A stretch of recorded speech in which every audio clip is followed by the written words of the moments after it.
Hello brother, ఏంటి problem solve చేయడానికి రావట్లేదా? సరే అయితే 80th problem remove duplicates from sorted అరే చేద్దాం. ఈ ప్రాబ్లంలో ఏంటి అంటే నమ్స్ అనే ఒక అరే ఇచ్చాడు. ఈ అరే నాన్ డిక్రీజింగ్ ఆర్డర్లో ఉంది అన్నాడు, అంటే అసెండింగ్ ఆర్డర్లో ఉంది. ఈ అరేలో ఇక్కడ ఎగ్జాంపుల్లో చూపించినట్టు ఇట్లా మల్టిపుల్ నంబర్స్ రిపీట్ అవుతూ ఉండొచ్చు అనమాట.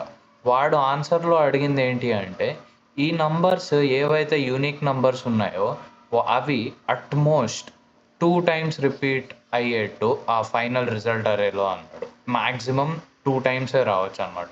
మినిమం 1 టైం రావచ్చు, మ్యాక్సిమం 2 టైమ్స్ రావచ్చు, దానికంటే ఎక్కువ రావడానికి లేదు. సో ఇక్కడ ఇన్ని వన్స్ ఉన్నాయి, కానీ ఫైనల్ నీ రిజల్ట్ అరేలో ఓన్లీ 2 వన్స్ ఉన్నాయి.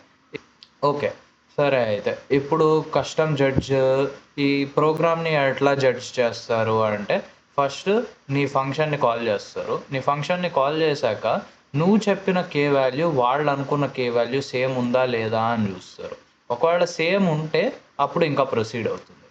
దాని తర్వాత నీ నమ్స్ ఇప్పుడు ఇట్లాంటి ఒక ప్రాసెస్డ్ ఒక రిజల్ట్ నమ్స్ ఇచ్చావనుకో నువ్వు, ఆ నమ్స్కి ఇంకా ఎక్స్పెక్టెడ్ నమ్స్, వాళ్ళు ఎక్స్పెక్టెడ్ ఎలిమెంట్స్ అరే ఉంటుంది కదా, ఆ రెండిట్లో ప్రతి ఎలిమెంట్ని కంపేర్ చేస్తారనమాట.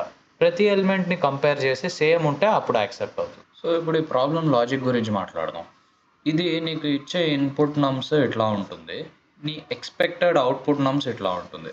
ఇక్కడ నోటీస్ చేస్తే ఇక్కడేమో చాలా నంబర్ ఆఫ్ వన్స్ ఉన్నాయి, ఇక్కడ ఓన్లీ 2 వన్స్ ఉన్నాయి, ఇక్కడ 2 5s ఉన్నాయి, ఇక్కడ 2 5s ఉన్నాయి. బట్ ఈ ఏదైతే ఈ 4 వన్స్ ఉన్నాయో అది ఫస్ట్ తీసేసాము. అవి తీసేసి ఈ మిగతా 3 నంబర్స్ని వీటి ప్లేస్లో పెట్టామన్నమాట. సో నా కోడ్ ఇప్పుడు ఏదైతే ఉంటుందో ఈ కోడ్ ఈ ట్రాన్స్ఫర్మేషన్ని చేయాలన్నమాట. సో ఈ ట్రాన్స్ఫర్మేషన్ చేయాలి అంటే నేను ఈ సేమ్ క్వశ్చన్ది ఫస్ట్ పార్ట్లో ఏం చేసామంటే మనం 2 పాయింటర్స్ని కన్సిడర్ చేసి దాంతో సాల్వ్ చేసామన్నమాట. ఈ ప్రాబ్లంలో కూడా సిమిలర్గా 2 పాయింటర్స్ ఇంకా ఇంకో పాయింటర్ జే, 2 పాయింటర్స్ని కన్సిడర్ చేస్తాము. దాంతో పాటు 2 వేరియబుల్స్ని కూడా వాడతాం అనమాట. ఇప్పుడు ఇక్కడ ఈ పాయింటర్స్కి ఎట్లా తెలుస్తుంది ఎన్ని నంబర్ ఆఫ్ వన్స్ వచ్చి మనం చూసాం ఇప్పటి వరకు అనేది? సో ఆ నంబర్ ఆఫ్ వన్స్ ఇప్పటి వరకు చూశారు అన్నది చెప్పడానికి ఒక కౌంట్ ఉంటుందన్నమాట. ఆ కౌంట్కి ఒక వేరియబుల్ సి అనే ఒక వేరియబుల్ కౌంటింగ్కి వాడతాం. ఈ కౌంట్ అనే వేరియబుల్ ఒక పాయింటర్ ఒక నంబర్ని చూశాక, సపోజ్ ఒక పాయింటర్ ఇక్కడ ఉంది, దాని తర్వాత నెక్స్ట్ ఇక్కడికి వెళ్ళింది, అప్పుడు కౌంట్ వాల్యూ 0 ఉన్నది ఇక్కడికి వచ్చినప్పుడు కౌంట్ వాల్యూ 1 అవుతుంది. మళ్ళీ ఇక్కడికి వచ్చినప్పుడు కౌంట్ వాల్యూ 2 అవుతుంది. మళ్ళీ ఇక్కడికి వచ్చినప్పుడు కౌంట్ వాల్యూ 3 అవుతుంది. సో ఇది కౌంటింగ్ కోసం ఉన్న ఒక వేరియబుల్ అనమాట. సో ఇప్పుడు ఇందాక అనుకున్నట్టు ఈ నమ్స్ అరేకి 2 పాయింటర్లను వాడతాను నేను. ఒక పాయింటర్ని నేను ఇక్కడ పెడతాను, దాన్ని జే అంటాను. ఇంకో పాయింటర్ని కూడా సేమ్ ప్లేస్లో పెడతా, దాన్ని ఐ అంట. ఇప్పుడు 2 పాయింటర్లని సెకండ్ ప్లేస్ నుంచి ఎందుకు స్టార్ట్ చేస్తున్నాం, ఫస్ట్ ప్లేస్ నుంచి ఎందుకు స్టార్ట్ చేయట్లేదు అంటే ఇప్పుడు ఫస్ట్ ప్లేస్ ఎప్పుడు యూనికే. ఎందుకు అంటే నీకు ఫస్ట్ ప్లేస్లో ఉన్న నంబర్ ఎప్పుడూ రిపీట్ అవ్వదు, ఫస్ట్ ప్లేస్లో వచ్చేది ఎప్పుడు యూనికే. దీని తర్వాత వచ్చే నంబర్స్ ఈ ఫస్ట్ ప్లేస్ది రిపిటేషన్ అవ్వచ్చు, లేకపోతే అవి కూడా యూనిక్ నంబర్స్ అవ్వచ్చు. సో ఫస్ట్ ప్లేస్ ఎప్పుడు యూనిక్ కాబట్టి నువ్వు దాన్ని కంప్లీట్గా ఇగ్నోర్ చేయొచ్చు అనమాట. ఇగ్నోర్ చేసేసి సెకండ్ ప్లేస్ నుంచే వెళ్ళచ్చు.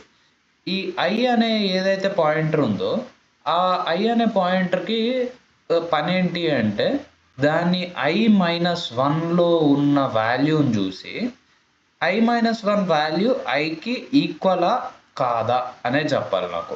సో ఐ పని ఏంటి అంటే i-1 వాల్యూలో ఉన్న i-1 పాయింటర్ దగ్గర ఉన్న వాల్యూ ఇక్కడ ఏం వాల్యూ ఉంటుందో ఈ 2 ఈక్వలా కాదా అని చెప్తే చాలు నాకు. మరి జే పని ఏంటి అంటే జే పని ఇప్పుడు ఐ వాల్యూ ఇప్పుడు కొన్నిసార్లు రీప్లేస్ చేయాల్సి వస్తుంది. సపోజ్ ఈ 2 ఐస్ అయ్యాక మనం ఇక్కడ చూసుకున్నట్టయితే 4 వస్తుంది. సో దాన్ని బట్టి ఈ 1 వాల్యూ బదులు 4 రావాలి. దాని తర్వాత ఇక్కడ 5s వస్తున్నాయి, ఈ 1 వాల్యూ బదులు 5 రావాలి, ఈ 1 వాల్యూ బదులు 5 రావాలి. సో ఈ రీప్లేస్మెంట్స్ చేయడానికి నాకు జే వాల్యూ ఉంటుందన్నమాట. ఈ జే పని రీప్లేస్మెంట్. ఇందాక అనుకున్నట్టు ఐ జాబ్ ఏమో కంపారిజన్, జే జాబ్ ఏమో రీప్లేస్మెంట్. ఇంకా ఇంకో వేరియబుల్ సి ఉంది కదా, అది కౌంట్ చేయడానికి. ఈ కౌంట్ జాబ్ ఏమో counting the number of occurrences, అంటే ఎన్నిసార్లు ఆ ఎలిమెంట్ వచ్చింది అనేది కౌంట్ చేయాలి. ఈ కౌంట్ 2 కంటే ఎక్కువ ఉంటే, లేకపోతే 2 కూడా ఉండొచ్చు కదా, మనకి ఇక్కడ 2 ఉన్నాయి, 2 ఉండొచ్చు, greater than or equal to 2 ఉండొచ్చు. ఈ greater than or equal to 2 బదులు నేను గ్రేటర్ దాన్ లెస్ దాన్ 3 ఉండాలి అని వేస్తా. ఓకే, సో ఇది ఈక్వలే, కానీ నేను ఇట్లా రాస్తా అనమాట. ఇది నాకు ఇంకా సింపుల్గా అనిపిస్తుంది.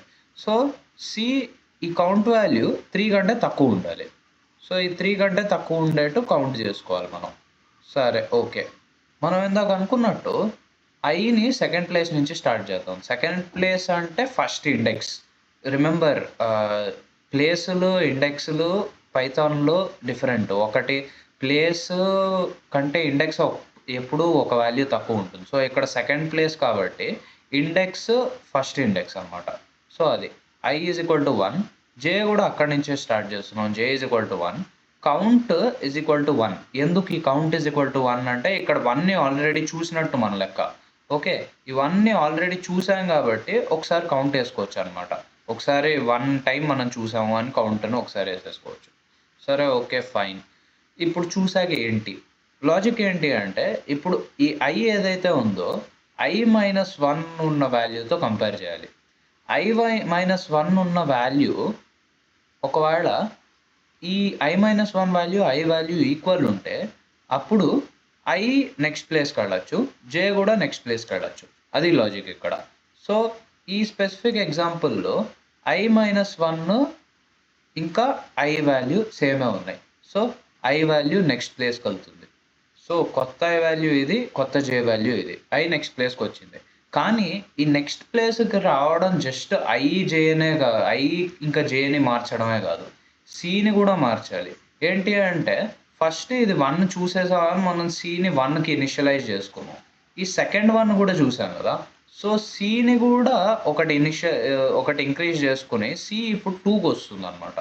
సో రెండు 1లను చూసేసాం మనం. ఇంకా మన కండిషన్ ఏంటి, c 3 కంటే తక్కువ ఉండాలి. అంటే c ఇంకోటి పెరిగితే మనం ఇంకా దాన్ని రీప్లేస్ చేయాలి. దేని వాడి j పాయింటర్ని వాడి ఇంకా రీప్లేస్ చేయడం మొదలు పెట్టాలన్నమాట. సో ఇప్పుడు కొత్త వాల్యూస్ రాసుకుంటున్నాం. ఇక్కడ i 2కి వచ్చింది, j 2కి వచ్చింది, c 2 అయ్యింది, ఎందుకంటే రెండు 1 వాల్యూస్ని కౌంట్ చేసింది కాబట్టి. ఇప్పుడు మళ్ళీ i కంపారిజన్ చేయాలి. కంపారిజన్ i-1తో చేస్తుంది. i-1తో కంపేర్ చేసినప్పుడు ఇది మళ్ళీ ఈక్వలే వచ్చింది. ఈక్వల్ వస్తే ఈసారి i j నెక్స్ట్ వాల్యూస్కి వెళ్ళిపోవచ్చు, కానీ అప్పుడు c వాల్యూ పెరుగుతుంది. కానీ మనకు c వాల్యూ పెరగకూడదే.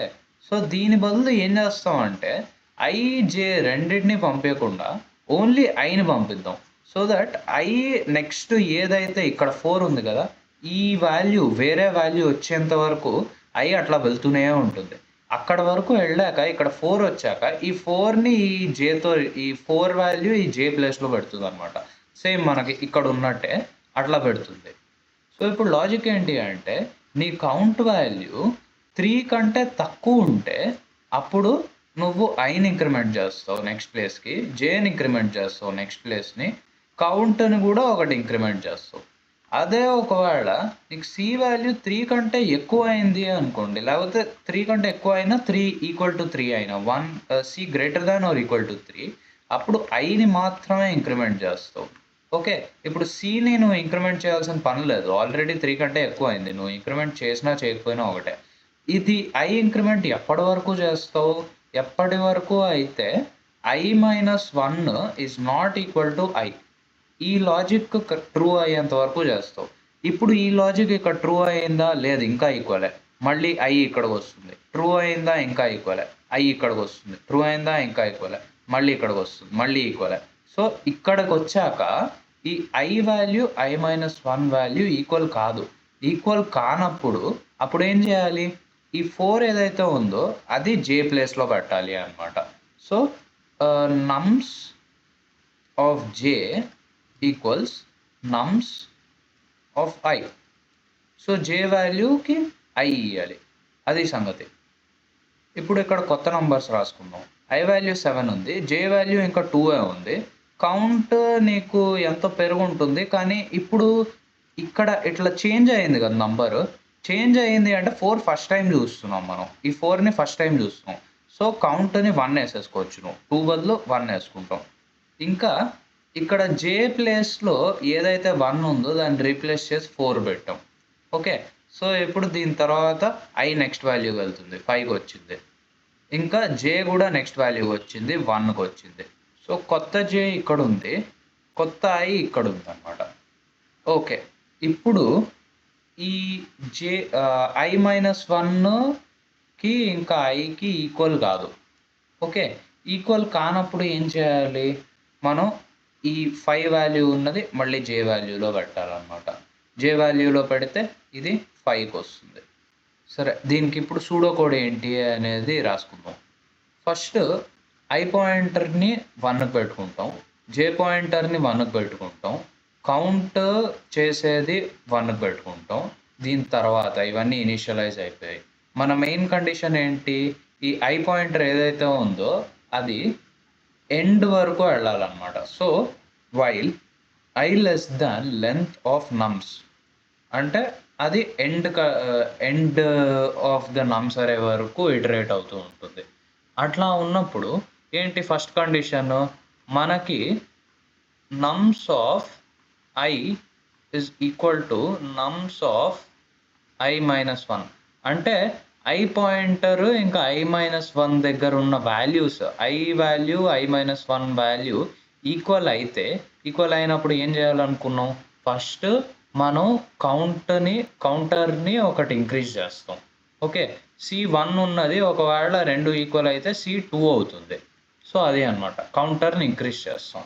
ఇంక్రీజ్ చేశాక ఏంటి? ఒకవేళ ఈ కౌంట్ మనకి 3 కంటే ఎక్కువ ఉంటే అప్పుడు C 3 కంటే ఎక్కువ ఉంది. అంటే కౌంట్ 3 కంటే ఎక్కువ ఉంది. నీకు ఆ 2 అట్‌మోస్ట్ 2 ఉండాల్సిన దానికంటే ఎక్కువ వాల్యూస్ ఉన్నాయి.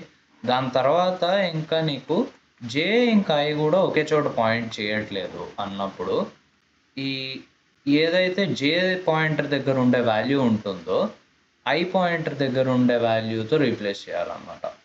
ఓకే. రీప్లేస్ చేసాం. దీని తర్వాత ఏంటి అంటే ఎలాగో ఇక్కడ ఈక్వల్ సైనే.